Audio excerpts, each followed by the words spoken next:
जिसके गले में तुलसी की कंठी हो, दुनिया की कोई आधी व्याधि भूत प्रेत उसे पकड़ नहीं सकते।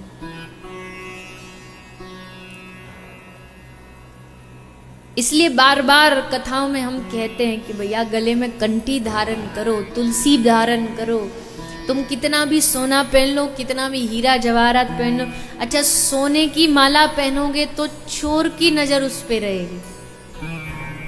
सोना पहनोगे तो चोर की नजर आपके गले के सोने के हार, सोने की चेन पर रहेगी। लेकिन तुलसी की कंठी पहनोगे तो माखन चोर की नजर आप पर रहेगी। तो अब आप सोचो, आपको चोर की नजरों में आना है कि माखन चोर की नजरों में आना है?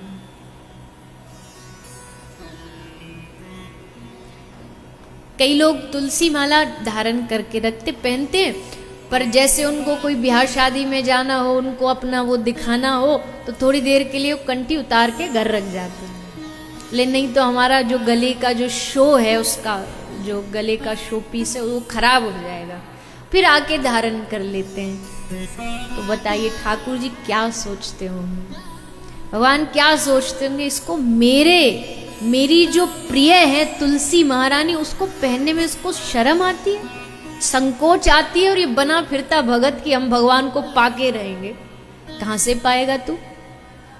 छोटी छोटी बाहरी जो चीज है वो तो तुझसे हो नहीं रही, प्रेम और भाव की बात तो जाने दो, ये छोटी छोटी चीज तो तुझसे होती नहीं, तो हमें पाएगा।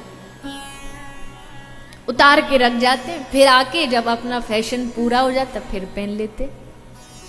ऐसा नहीं होता, कभी नहीं ऐसा करना चाहिए। तुलसी गले में एक बार गुरुदेव ने बांध दी ना, ये बंधन है, ये गले का भक्ति का बंधन है। ये बांध दिया तो जब तक श्वास रुकेगी तब तक ये बंधन रहेगा, ये छूट नहीं सकता।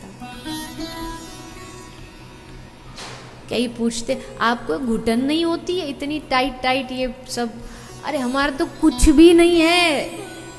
ब्रज में कुछ कुछ संतों को जाके देखो, देख के ऐसा लगता पता नहीं सांस भी कैसे इनके भीतर जा रही होगी।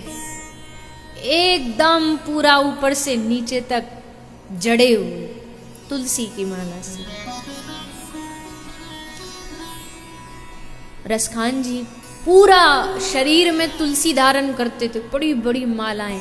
किसी ने पूछा रसखान को कि तू इतनी तुलसी क्यों पहनता है? तो रसखान ने कहा कि हमने सुना है लकड़ी की नाव पर बैठ कर के, लकड़ी पे बैठने से आदमी पार हो जाता है, नदी पार कर लेता है। तो जब लकड़ी पे बैठने से नदी पार हो सकती है, तो सोचो तुलसी अगर हमारे शरीर में विराजमान हो तो भवसागर से पार होने में फिर देर नहीं लगेगी। इसलिए मैंने बार बार निवेदन किया, आज भी फिर कर रही हूँ, भक्त समाज को अगर किसी के मन में भक्ति करने की रुचि हो तो, नहीं हो तो फिर मेरी बात उसके लिए सब बेकार है। पर अगर किसी की भक्ति में रुचि हो कि हमें आगे बढ़ना, तो तुलसी धारण करिए। जरूरी नहीं कि आप 10 प्रकार की या जितना भी हो सके आप गले में तुलसी जरूर धारण करके रखना चाहिए। इससे न जाने कितनी चीजों का विनाश होता है, नष्ट होती है।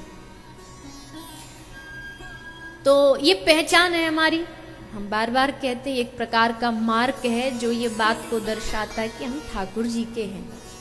तो संकोच मत करो, संकोच नहीं करना चाहिए। 2-4 दिन होगा, थोड़ा लगेगा अरे बड़ी गले में कुछ पड़ा है। उसके बाद धीरे धीरे अपने आप ऐसी आदत पड़ जाएगी कि ये गले में ना रहे तो आपको बेचैनी होने लगेगी। आपको लगेगा कि ये ऐसा कभी होता नहीं, पर कभी हम अपना खुद का चेहरा, कभी कोई मजबूरी में, मुझे एक थोड़ा सा गर्दन की एक थोड़ी सी परेशानी है, पारिवारिक परेशानी है, तो उसमें गर्दन थोड़ी अकड़ जाती है कभी कभी। कथाओं में भी ऐसा कई बार होता है। तो डॉक्टर कह देता है कि ये थोड़ी देर के लिए उतार दो, तो थोड़ा कुछ दवाई वही लगाने के लिए जब उससे उतारते और गलती से अपना चेहरा शीशा में देख लें तो बड़ा भयानक लगता है। ये कुछ चला गया, कुछ हट गया, अपना चेहरा भी अजीब अजीब दिखाई देता है। तो ऐसा धीरे धीरे अभ्यास हो जाएगा। माथे पर चंदन नहीं होगा तो आपको दिखने में कभी ऐसा हो जाए गलती से कि मेरे मस्तिष्क पर चंदन नहीं और कोई मिलने आ जाए देख लेता तो बोलते आज बीमार हो क्या, चेहरा कुछ उदास उदास लग रहा है। उदास बीमारी से नहीं, वो मस्तिष्क पर चंदन नहीं, इसलिए वो उदास उदास लग रहा है। ये हमारी प्रसन्नता का प्रतीक है। जब ये चंदन लगा ले गले में, कंठी, तो लगता है एकदम तैयार हो गए, चलो अब कहाँ चलना है, तैयार। ये हमारा मेकअप है। तो ये पहचान है हम सबकी। इसलिए जो जो भगवान से प्रेम कर, काहे का संकोच, काहे का डर दुनियादारी से, ये हमारी पहचान है। ये गले में रहेगी। एक चरित्र आता है नरसी की, एक नरसी जैसा चंदन, नरसी जैसी कंठी, नरसी जैसी पोशाक पहन करके एक एक्टर जा रहा था। नरसी का नाटक था तो नाटक करके जा रहा था। जाते जाते रात हो गई, आधी रात, तो सोचा इतना कपड़ा उपड़ा उतारूंगा, इससे अच्छा इसी कपड़ों में घर चला जाऊं। तो उन्हीं कपड़ों में, नरसी के कपड़ों में, नरसी के वस्त्रों से जा रहा था। आधे रास्ते पहुंचा तो देखा कोई उसका पीछा कर रहा है और जैसे वो मुड़ता वो भाग जाता है। उसको बड़ा क्रोध आया, बोले कौन है, हिम्मत है तो सामने आ, क्यों डरा रहा पीठ पीछे से। तो सामने आया, उसने पूछा कौन है तू, कहा मैं काल हूं, मैं काल हूं, मैं मृत्यु हूं। तो यहां क्यों आया, बोले तुझे ले जाने आया हूं।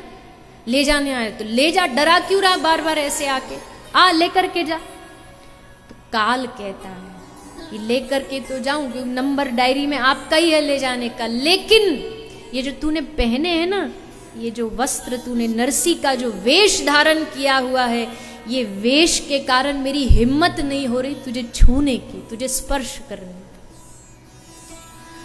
उस व्यक्ति ने सोचा कि देखो नरसी जैसे कपड़े हैं तो काल नहीं छू रहा, अगर नरसी जैसी भक्ति आ जाए तो है किसी की हिम्मत तुम्हें छूने की, किसी ग्रह की, किसी काल की है हिम्मत तुम्हें छू सके।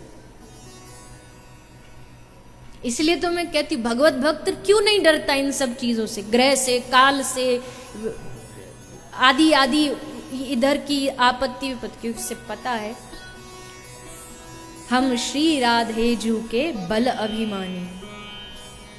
हमें अभिमान है किस बात का, हम श्री राधे जू के बल अभिमान, पड़े रहे अलमस्त भजन में, क्यों, क्योंकि हमारे सर पर राधा रानी, राधा रानी मेरे साथ हैं, फिर बोलिए डरने की क्या बात है। उनके होते हुए कुछ करे, बोलो किसकी ये औकात है किसी की औकात की जिस पर श्री राधा रानी का हाथ रखा हो कोई उसका बाल बांका कर सके।